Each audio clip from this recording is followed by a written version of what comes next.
welcome everyone. Bienvenue tout le monde. Thank you for joining us today for our webinar on opportunities for students and young professionals during COVID-19. Today we will be discussing the impact of COVID-19 on students and young professionals, steps and actions that you can take during this time to advance your career in global health, and we will follow up with a Q&A session with our speakers. So today we are happy to be joined by Anna Socha. Anna graduated with her Master of Science in Global Health from McMaster University in 2019. She is now a World Health Organization intern working in Geneva. I guess I should also introduce myself. I kind of skipped that part. So my name is Lauren Murray. I am the Senior Public Engagement Officer for the CanWaCH, the Canadian Partnership for Women and Children's Health, and I will be moderating today's webinar. We will also be joined by Hayley Mundeva, founder and CEO of ThriveHire, and my colleague Erin, who you just heard from, who is CanWaCH's Gender Equality Officer, will be leading us through today's Q&A session. And with that, I will pass things off to Anna to get things started. Hi, everyone. I'm really happy to be here.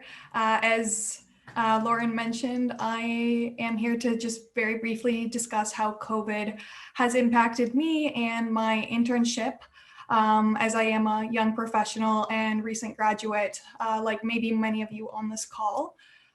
So I graduated in November 2019, and just in mid-February this year is when I started my WHO internship in Geneva, Switzerland. And as you all may know, that's right when things started to escalate on a global scale in terms of the COVID pandemic. And just as a quick disclaimer up top, I'm strictly speaking about my personal experiences and my own views and not those of the World Health Organization.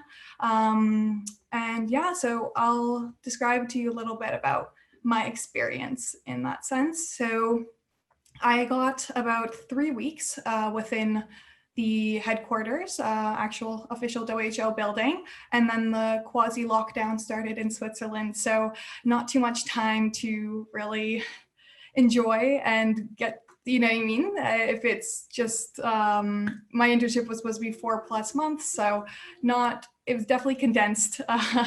So the first point I'd like to discuss is how the initial phase of going into lockdown affected me. So first there was with all the border closures and the Canadian Prime Minister calling students home or Canadians abroad, there was a lot of uncertainty as to whether I should stay in Switzerland or go back to Canada.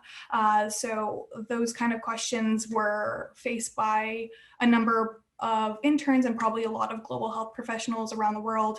Where do you go? So obviously I stayed, and that's for a number of reasons due to safety and comfort and the ability to continue working from home. But what was really important for me was accepting the situation of uncertainty, and that is present wherever you are in the world. Whether I was in Canada, we didn't know what the long-term outlook on the pandemic was versus that being here. So I think a lot of people can relate to that, especially as young professionals, and wanting to plan their internships, maybe schooling starting September and everything up in the air. We're all kind of on the same boat. But particularly I find that students and young professionals who might not have a stable, we don't have a stable career at this point, possibly stable income or place of residence, we're particularly impacted and have a unique needs during these times. So I'm really happy about this webinar experience. So, but a second point I wanted to bring up was how COVID actually impacted my internship of itself and the content, and how my expectations had to change. So first and foremost, there's the World Health Assembly that happens mid-May in Geneva, Switzerland, where all the WHO member states come together and actually do global health policy making in real time. And so that was going to be a big highlight for my internship, and actually where a number of our projects were going to be launched. There was going to be a lot of in-person meetings and discussions, and as COVID erupted, that all has had to change. Some of it's not happening. Some of our projects are moved months down the line. So I initially was, of course, disappointed, but as I'll discuss in a few minutes, I had to really change my mindset around that. And of course, other learning opportunities that present in person has changed. So of course, the whole networking aspect of doing an internship, the whole learning seminars that might be available for interns. And I think this could be for all interns and different students. There's a lot of value of being in person and having those discussions. But then also, I think some of us might be used to online platforms, but some of us not so much. And I know that's affected me and productivity as well. And just to end off and keep this relatively short, I would just like to touch about how one thing I've done to actually change my mindset and my outlook on the situation, as I've kind of just given you everything that's negative about what's going on. But what has been integral for me is really finding all the learning opportunities that are around me and trying to focus on the positive aspects of the situation, which of course is very challenging, but I have found that as I'm patient and as I'm adaptable and flexible with what's going on, and just able to be patient, that new opportunities are presenting and things slowly are coming together, and there are things I'm learning that I wouldn't have had the opportunity to do so otherwise. And so I think, to connect it back to all of us as global health young professionals and students, we're living through a moment in time that will shape global health for years and decades to come. So just existing in this moment in time is actually a learning opportunity of itself in a way. I mean, you could just be a sponge and try to understand what's going on around us, and that in itself will allow us to learn about global health. So it's kind of how I've tried to change my outlook and really trying to take in as much as possible that's going on within global health and around the globe with the pandemic. And so that's kind of a little bit about how COVID has impacted me, my internship, and how I've tried to change my mentality around it. But I do want to remind people that to not be too hard on themselves during this time, as we're all going through challenges on different levels. Thank you so much for sharing your personal experience with us. I really personally appreciate hearing about how you're trying to keep a positive outlook. And if anyone has any questions for Anna, you can submit them in the chat box or use the Q&A button below, and we will get to them in the Q&A session later. So I'd like to introduce our next speaker. Hayley is the founder and CEO of ThriveHire, and I will pass it over to her to speak about some steps that you can take to take advantage of this time and use it to still advance your career in global health. Awesome. Thanks so much for that, Lauren, and thanks for your great insights, Anna. It's not an easy time at all to navigate, so it's been super insightful to hear your thoughts. So just next slide. So yeah, as Lauren mentioned, I'm happy to provide some tips of how you can navigate a really precarious market right now with COVID-19. So just a quick outline. I'm going to first summarize just general sort of the hiring/internship landscape during COVID-19. And this is specifically based on some findings that we've gathered from our employer partners at ThriveHire, and also some secondary research that we've done as well. And then the bulk of the presentation, I really just want to focus on some tangible tips that you can apply when it comes to actually navigating the hiring landscape this summer. So just next slide. Yeah, so I guess the magic question is COVID-19 leading to layoffs of employees or cancellations of summer internships within the global health community? And based on what we've gathered so far, the answer is very mixed. If you just go to the next slide there. So we've definitely heard from some of our partners that many organizations are indeed experiencing hiring freezes. Others are laying off employees altogether. In fact, one of our partners has already had to lay off 45% of its workforce. And then in addition, we've also heard back from some organizations that are pausing all of their operations altogether. And in terms of seeing the long-term impacts of that, if they'll be able to survive through this, time will tell. So I don't want to give anyone false hope. It is difficult across a lot of industries, which I know everyone on the call is familiar with, but that is some of the initial findings that we've come across. With that said, if you go to the next slide, when it comes to internships, it's a little bit all over the place. So I would say so far what we've come across, it seems to almost be an even split. So some of our partners are taking on summer internships. They're continuing with the internships that they were already in the process of finalizing, and they're just moving everything virtual and online. One of the biggest things that we've heard that are really impacting the capability to do this is whether or not these organizations secured government funding. So I guess that part's encouraging. And then on the flip side, we have indeed heard from some partners as well that have had to just halt their summer internship programs for the time being. One thing I just want to mention here, because I am starting it off, I guess, a bit practical, and I know it can be a bit intimidating, but one thing to consider is when you're researching different organizations, if an organization right now is primarily focused on services, so for example, let's say most of their revenue is based on in-person events, then they're more likely to be negatively impacted, of course, by COVID-19.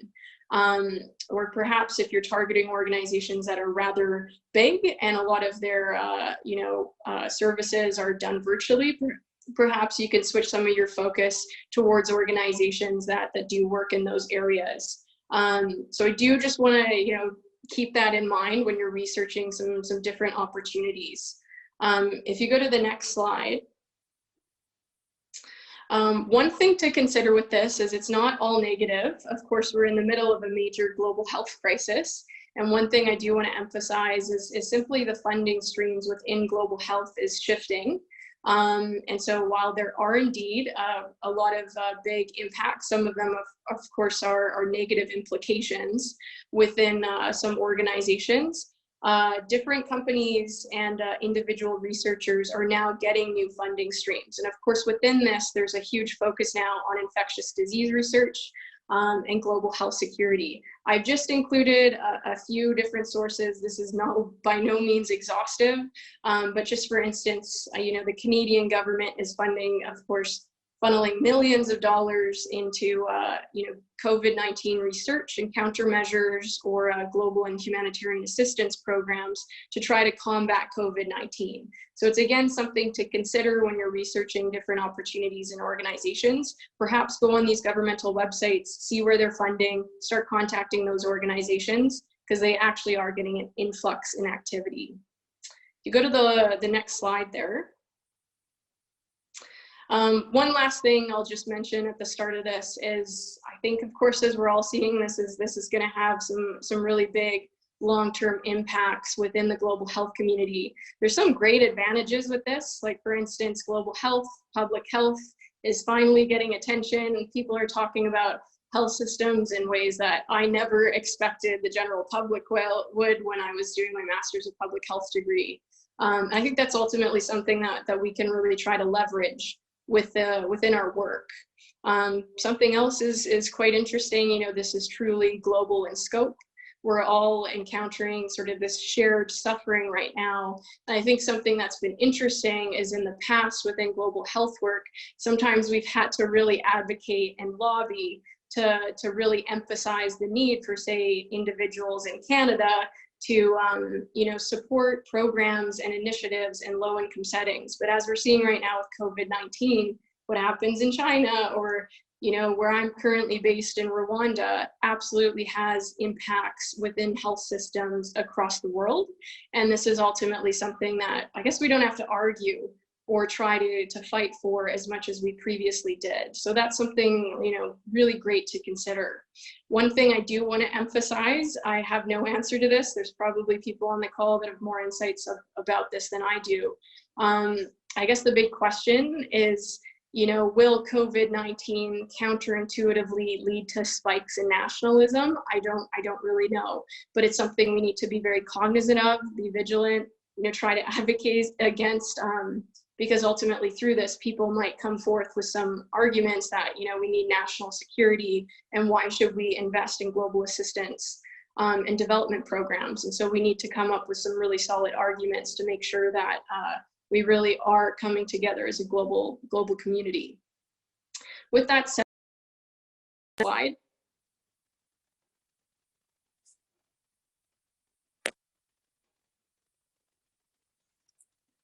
Can you hear me? Yeah, you just cut out momentarily. So if you just want to go back about 30 seconds, maybe. Perfect. Yeah, no problem, Lauren. So yeah, I was just mentioning so if we go to, I don't know what you heard last, but I was just mentioning one thing we need to consider with COVID-19 is it could lead to spikes in nationalism. And so we really need to come together as a global community to really emphasize the importance of continuing to funnel investments and have greater infrastructure within health systems across the globe. So that's just something that we need to be cognizant of that could influence the global health landscape.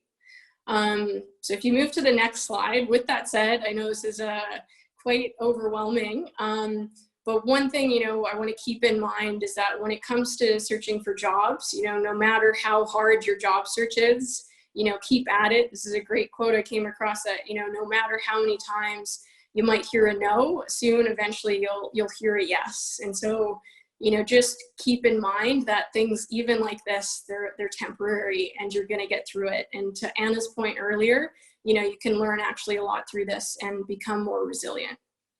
So with that said, if we go to the next slide, I'm happy to provide just a quick overview of some general tips and things that you can think about when you're trying to navigate some different opportunities. So the first is, I would say, get really creative in your job searches. Expand your options in the pool of opportunities and organizations that you're looking into. Perhaps you graduated from your bachelor's or master's recently, you were looking at a very specific area within global health. It might be the time, of course, to maybe, pivot a little bit and focus perhaps on looking into opportunities that focus on infectious disease research, for instance. Or another thing, maybe you're looking at, traditional nonprofits. There's actually a lot of health startups that are getting increased investment opportunities right now to try to respond to COVID-19. Perhaps that's something that's a little bit less conventional in global health that you can also look into. One thing too, again, expanding your opportunities. You can always look into research gigs with professors and people that you already know that are in your network. So don't overlook leveraging that. And another thing too, it's completely acceptable, I would say actually at any point, but especially during a pandemic, to pursue opportunities in even an unrelated job that's not within global health, because you're always going to get transferable skills. So next slide. Now more than ever is probably the time to try to increase your online presence. So for instance, you can try to really post comments on professional groups, boost your visibility, try to get people becoming more aware of your name, really refine your LinkedIn profile. And it's great to see all of you on the line today. It's great to attend virtual events like this. You never know who you may meet. So I've included some resources of some various areas that you can explore to get connected to global health events. Another way to boost your online presence is write a blog.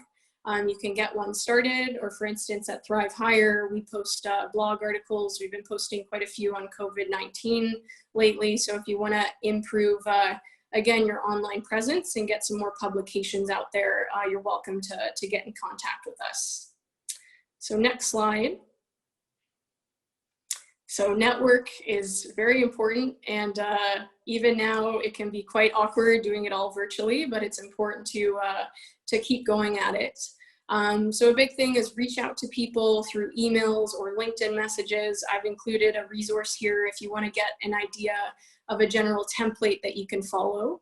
It's best to make it short and concise.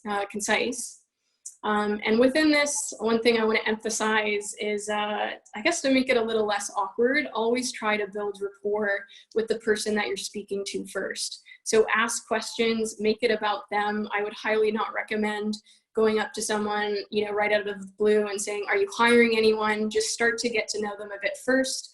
Ask them, for instance, how things are going at their organization. Is COVID-19 affecting some of their programming? Or perhaps what some of their opinions on how some of their work and projects are going to change in the future as a result of COVID-19. And stay in touch with them. You never know where it may lead you, so it's really important to continue networking. Next slide.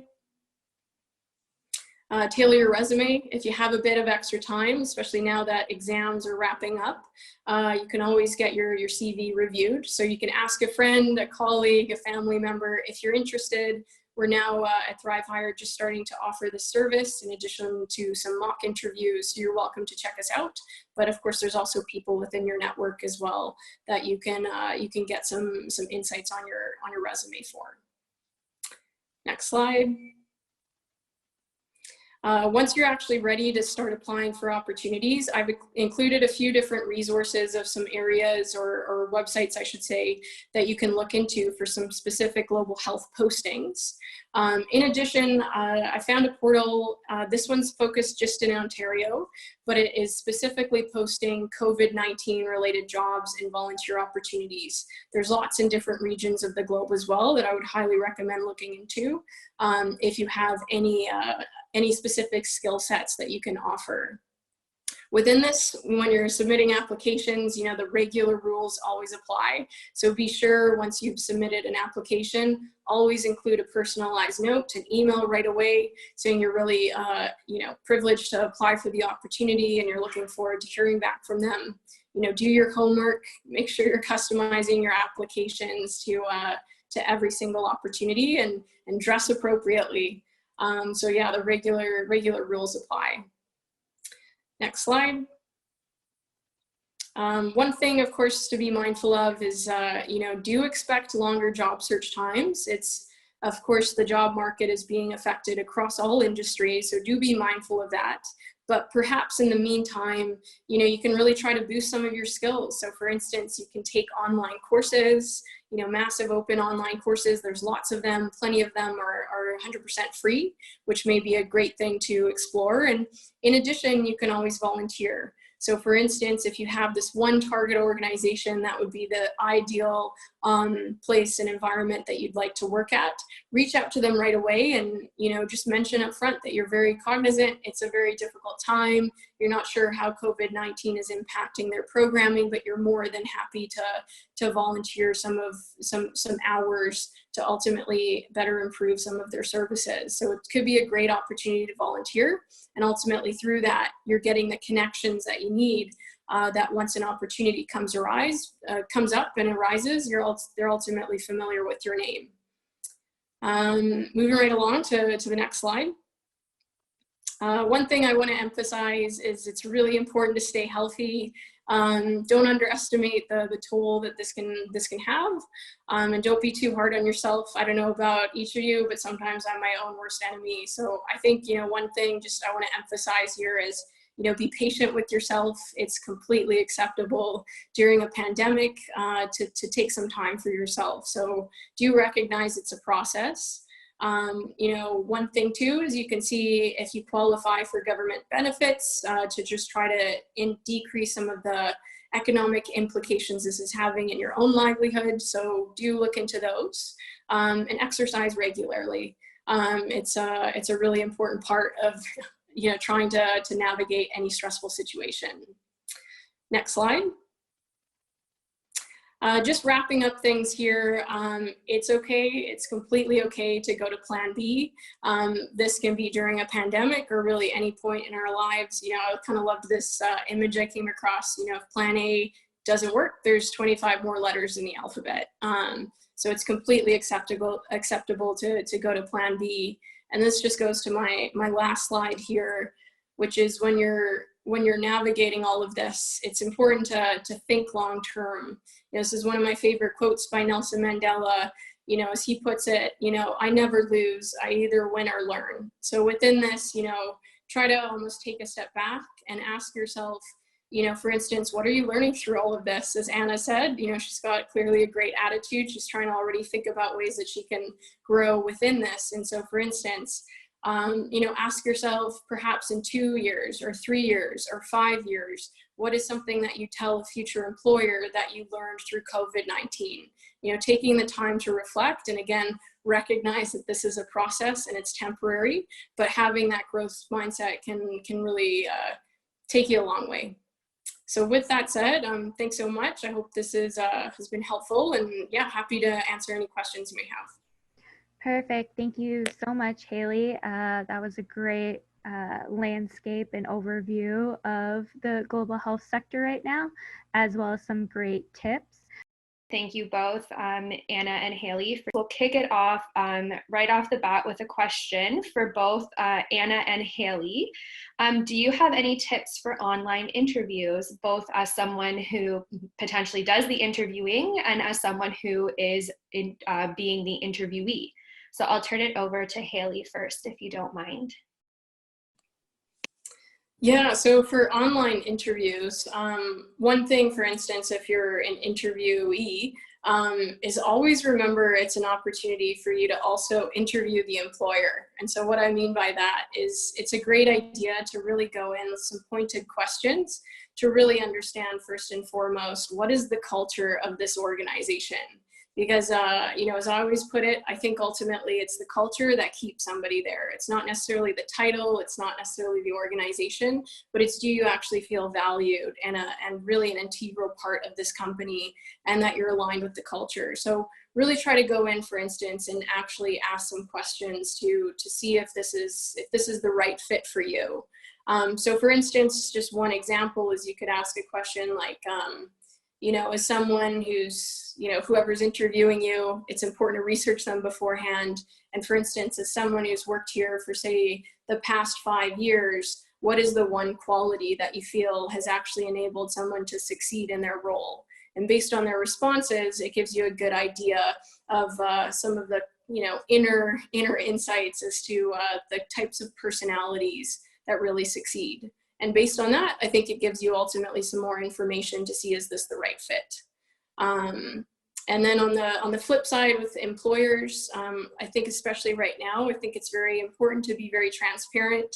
It's important to do that regardless, but especially during really difficult times. If there's anything in particular that, for instance, is impacting, for instance, how you're going to execute internships in the future, or perhaps if even after COVID-19, your organization is starting to explore pushing a lot of things virtually, if it's leading to any major changes that have already been well known and you can share that, I would say it's best to be transparent.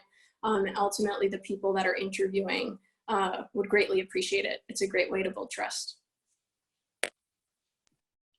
That's great, Hayley. Some really great tips kind of from both sides of the spectrum there. Anna, did you have anything that you could add to that? Just some quick points on the interviewee side, which is where I could comment.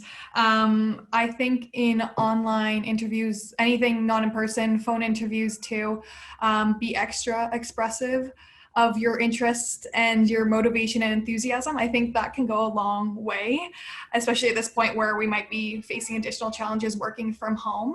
And I do echo a lot of the points that Hayley mentioned, to really do your research, know the position really well, what are you actually going to be doing? And if you don't know, ask those questions. And does it align with your personal mission and values? And try to show that. That goes for all interviews. And I think the last one is for just practicing. You can always record yourself and then see what exactly, if there's anything, you have some weird quirk that you might do or say too many times. I think that could be a helpful process to prepare for an online interview. That's great. Thank you so much for sharing. I know with the factor, a lot of people who get nervous on calls tend to just fill the space with so being cognizant of those little quirks that you might have when speaking is probably very helpful in coming off a little bit more professional in your interviews. And a little bit to follow up with that, Anna, people are wondering about what made you choose to work in Switzerland and for the World Health Organization, and potentially if you could share a little bit about what the application process was like for the internship. Yeah, for sure. So first I'll start with why WHO. So I have been studying global health for many years in an academic sense, first starting with my undergraduate and then my master's program. So I wanted to actually get real in-person global health experiences. I'm sure many people on this call are, but particularly global health policy making was one area that I really wanted to explore and how that happens. And I didn't have an international relations background per se, so I didn't actually know how resolutions are passed and how the World Health Assembly works, for example. So that was one of my main motivations. Second of all, my previous research experience is really aligned with the role that I applied to.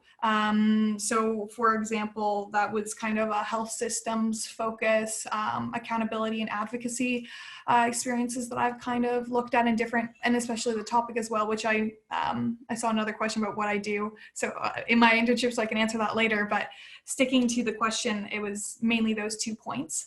And then Switzerland, because the WHO HQ was here, to be honest, but also, of course, because I did want to come here and intern specifically at WHO headquarters. So that's where the largest WHO body is. It's not the regional office, it's not a country office, it's headquarters. So yeah, and then the application process. So I'll speak about my experience.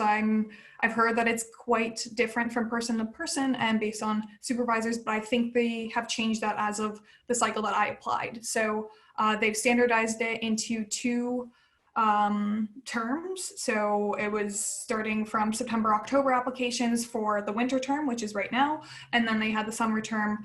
I know that onboarding and HR processes have definitely been impacted by COVID, but I'll speak to what I went through. So there's an online portal that you fill out, and it's kind of like you fill out an online CV. So you write what you did, and it's tailored towards actual jobs that you've had in the past and paid employment. Was it part-time, full-time?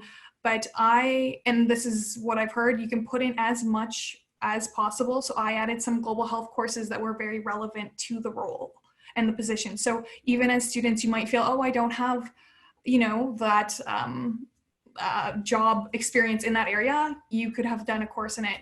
We're interns, we're not expected to be experts. So add as much as possible. And then after that, I got an email inviting for me for an interview, and the interview was about 40 minutes, mostly asking just what are my motivations for the role. And after that, a week later, I was onboarded, and that was the very end of December. So if you have any more specific questions, but that's kind of an overview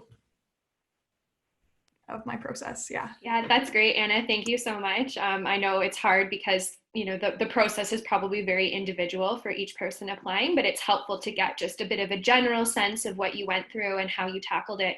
And kind of building on what you were saying, and this is kind of for both of you, but maybe we'll start with Hayley. Is volunteer experience really as valuable as people say, especially when applying to internships and things like that? So I'll turn it over to you, Hayley, first, please. Yeah, no, it's a good question. So when it comes to volunteering, I would actually say if it's volunteering or just a regular job, it is very valuable because ultimately through it, you're getting some important skills and experiences along the way that you can then bring to your next job opportunity. As we all know, when it comes, for instance, to studying, it's one thing to study something in a classroom, but it's a different thing to actually apply it in a real world setting. And we can ultimately find new ways to learn through that process by just getting our hands dirty, and volunteering can be a great way to do that. So yeah, I would ultimately say it can be very valuable. And I think the biggest thing when you're going through opportunities like this is always kind of asking yourself, taking time to reflect, and what are skills that you're getting along the way that you can then advertise to an employer in the future. So yeah, that would be my response to that. And how about yourself, Anna? Have you found any of your volunteer experience? You mentioned you'd utilize some of your classroom experience in applying for this internship, but any volunteer experience that had helped as well? I would say definitely. And building off of what Hayley said with building skills, a large aspect is also just making those connections.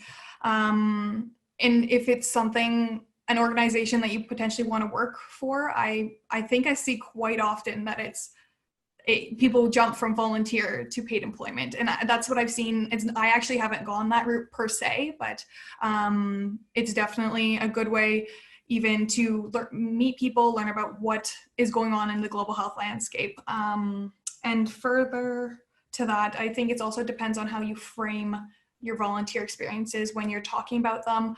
As Hayley mentioned, being reflective on what you learned and the skills you gained, I think that's extremely valuable. And then what's worked really well for me is less is more. I feel like sometimes a lot of people want to do as much as possible, and for me it's really help to focus on what I enjoy and what area of global health maybe I want to work on and build skills and I built more skills in one particular area than trying to do as much as possible, which can be very hard, but it takes also experience and time to get to that point. So maybe you don't know where exactly you want to focus, but something that I would advise people is maybe really focus in one volunteer or a few, not do too much to overwhelm yourself, but rather really learn those skills and reflect. I think both your insights are very helpful. And this kind of leads back, I think, to what Hayley said earlier about gaining transferable skills in unrelated types of work. It's the same with volunteer experience. You're just able to just gain more that you can apply to different settings and to different jobs. Here's a question. When applying for jobs, do you recommend shooting high if your qualifications don't match exactly? Example, if they require a master's degree, but you only have your bachelor's, or would that be an ineffective use of time? So Hayley, do you want to weigh in on that one? Sure. Yeah. So I would always say aim high. There's actually a well-known statistic that says of people who apply to jobs, so men apply for positions if they feel like they match 60% of the qualifications, whereas women need to match 90 to 95% of the qualifications in order for them to apply.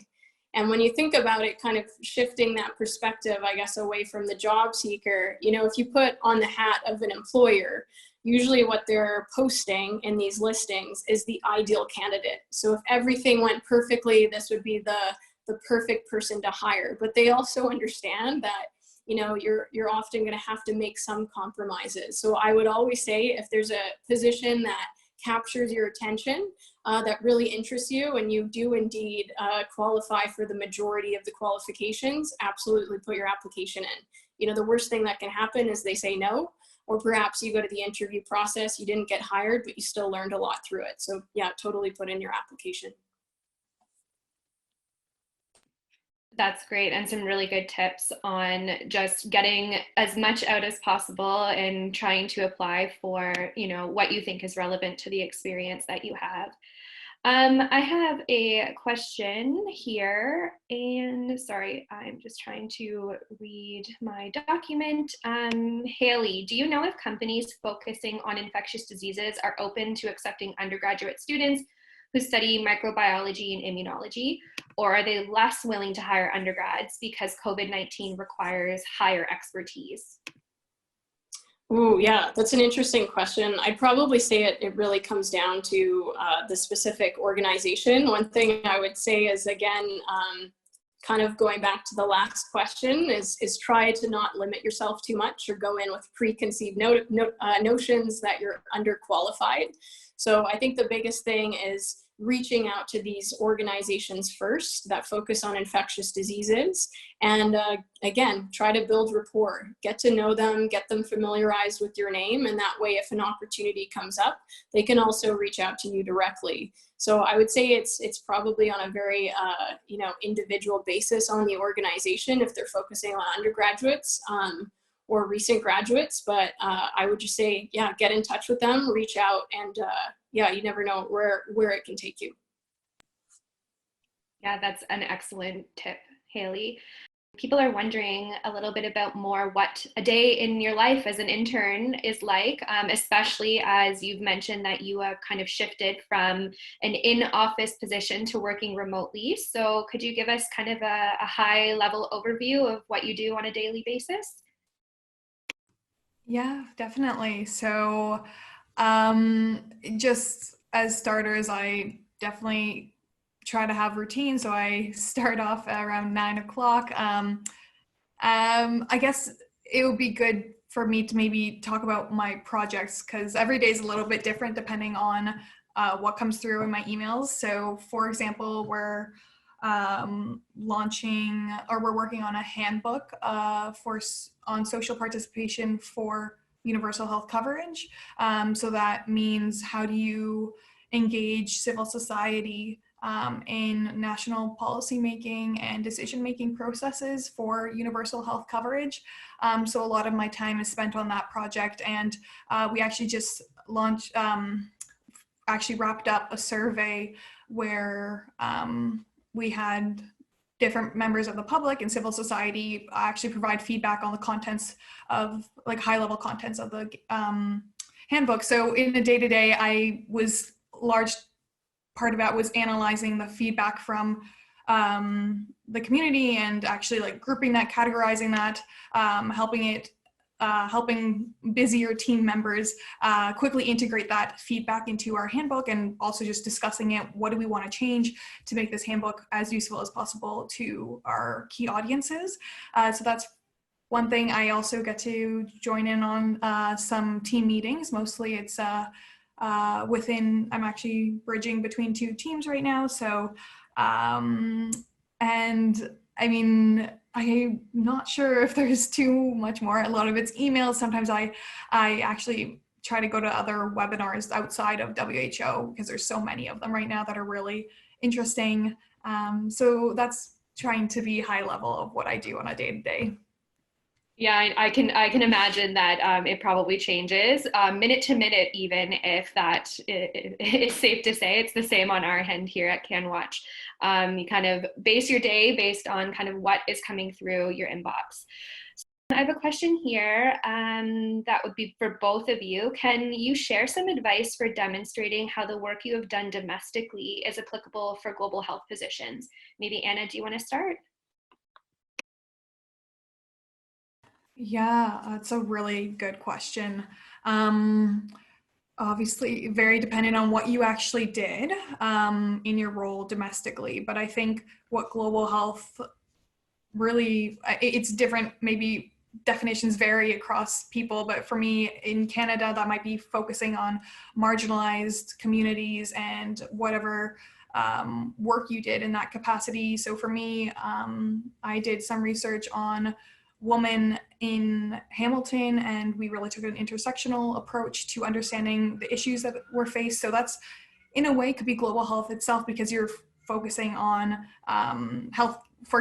Sorry, I forgot to mention that was with regards to healthcare access. So that's kind of how I've seen it, and I think that's relevant because on an international level, like, there's women everywhere. And sorry, I'm not entirely sure if I'm answering this question well, and I haven't really thought through it too much, but I think global health in Canada is kind of addressing those social inequities, health care inequities, and anything along those lines, it would be transferable. Hayley might have something better to say. No, that was great. Thank you so much for your insight. Hayley, did you want to add to that? Yeah, definitely happy to add. Definitely, it's not better than Anna's, just a different way of looking at it. One thing I try to think about is kind of separating it into two different buckets. So when you think about any opportunity, whether it's domestic or international, think about what technical skills you're getting and also what soft skills you're getting. Because just for context, at ThriveHire, when we reach out to organizations and we ask them, you know, what are the things that you're looking for in top global health candidates? And I swear it's like a broken record. All of them are saying they're looking for people with the combination of technical and soft skills. So when you're thinking about that, for instance, if you're pursuing a domestic opportunity, you know, what soft skills are you gathering, which would be also relevant in an international context? So for instance, you know, we're often working in transcultural, intercultural settings. So for instance, being able to communicate with some maybe tangible examples of how you've gained humility through your work and why that's important. And, you know, again, a tangible way that you learned it. Or for instance, a technical skill, maybe you're trying to build up your portfolio and research. How did this domestic opportunity that you pursued in research give you some specific skills that are relevant to this international setting? So that's kind of one way I'd look at it. Yeah, that's really great. I definitely think providing that tangible example to answer the really specific question in a job posting, it really demonstrates that A, you're not only paying attention to what the job posting is asking for, but really showing that you're able to, you know, apply your skills in a technical way and in a practical way, which, you know, a job or an employer could then look at and be like, okay, I know this person. If I hire them, we'll be able to go from point A to point B, not be stuck in the theoretical thinking of point A. So fantastic. I'm just going to wrap up with this last final question. Maybe Hayley, you can kick it off. Do you have any recommendations or tips for job seekers in terms of where to look and organizations doing good work, some excellent job search platforms to use, especially that target those kind of new graduates or young adults who are entering the workforce for the first time? Yeah, so there's lots. So for instance, CanWaCH is one that's always posting global health opportunities. You can check out our platform at ThriveHire. I think, as I mentioned in the presentation or in the slide deck, of course, LinkedIn is always a good way to seek out specific opportunities. I think I saw a couple of questions that were specifically going back to my comment about looking at some platforms that focus on health startups. So a big one in the, I guess, the startup community, this isn't applicable to just health, but it's just startups more broadly, is AngelList. They're probably the biggest one. So that's angellist.com, I think it is. They have ones across the globe. And then for those that are focused in Canada, there's another one called foundersbeta.com. Again, that focuses just on startups, but there may be some interesting opportunities there. So yeah, I hope that's helpful. And yeah, if you have any other questions after this, just like Erin said, feel free to reach out and contact us directly. And we will be for sure collecting all of these excellent things that Hayley just threw out there and sharing a list of resources. So don't worry if you didn't catch them. Anna, did you have any other tips to add just on that of organizations to look for when you're doing your job search, or any further recommendations just in conclusion? Not really, other than I found a number actually being posted through like Facebook groups that are local. For example, like there's different health equity groups and networks that you can probably find. They're all public, that actually share a lot of opportunities, maybe like multiple a day, that are current and people are looking. So that might be another thing people could look for as well. No, that's a really great tip. I know in particular, my experience is joining local young adults and run Facebook groups in, you know, different subject areas, and they will post specific job listings and job posting targeted for people entering the workforce, rather than going to a bigger source like a LinkedIn listing where you can see like 1,000 people have viewed the job posting. It's more targeted for those entry-level positions. So I just want to say thank you both for your time and your excellent answers to all of my questions. I'm sorry if I had put you on the spot for some of them, but It was amazing to hear your insight and your wealth of experience. And I'm going to turn it back over to Lauren to wrap up the webinar. Thank you all so much for such a great Q&A. Thank you to Anna and Hayley for fielding all of our questions, and to Erin for facilitating, and to all of you for participating. I think this just shows that this is really just a start of a conversation that will continue on in the coming weeks and months as we continue to navigate the COVID-19 response together. So you'll see on the slides right now 2 sets of contact information, one for myself, so you can send me an email and I'm happy to connect you with anyone at CanWaCH or any of our member organizations, as well as contact information for Hayley and ThriveHire, so you can reach out to them directly. Once again, we will be sharing the recording and the list of resources with you after this webinar. So don't worry, those will be coming to your inbox shortly. And finally, this is a part of a series of webinars that we are doing. So next week, there will be a conversation on the critical role of WASH in response to COVID-19. So that is Wednesday, April 29th at the same time, 1 to 2 p.m. Eastern. So keep an eye out for that. It will also be offering simultaneous translation as well, and we will include those registration details in that follow-up email. So once again, thank you everyone for joining us. Have a great day.